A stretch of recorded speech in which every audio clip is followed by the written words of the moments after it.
Slavery is connected to why you don't sleep, or why you do, depending on who's watching. Hey cool kids, this is 28 Days of Lo-Fi Black History, where we talk about tough topics in Black history while keeping our last nerve intact. Welcome to day 13.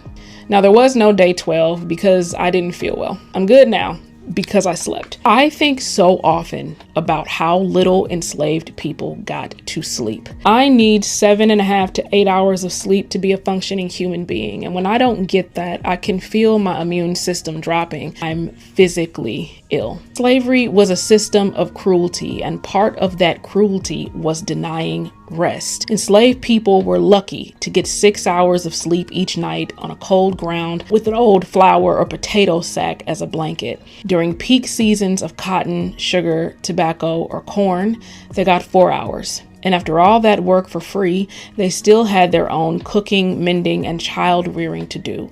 So cut those 4 hours down to 3. In his autobiography, Frederick Douglass wrote that wanting time to sleep was more common than wanting a bed. Very many of their sleeping hours are consumed in preparing for the field for the coming day, he wrote. When this is done, old and young, male and female, married and single, drop down side by side on one common bed.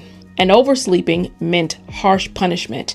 Remember Samuel Cartwright from Day 9, the doctor who claimed Black people had a mental illness that caused laziness? Formerly enslaved Walter Hawkins wrote that slaves were whipped more for oversleeping than for being drunk. Sleep deprivation was built into slavery, and those effects didn't disappear. Lack of sleep is linked to depression, heart disease, anxiety, and even shorter lifespans. One study tracked about 15 years of data that showed that Black people have a shorter sleep duration than any other racial group. Some call it the racial sleep gap. That gap has history rooted in the enslavement and intentional sleep deprivation of our people. So when I'm tired, I go lay down. Take a deep breath.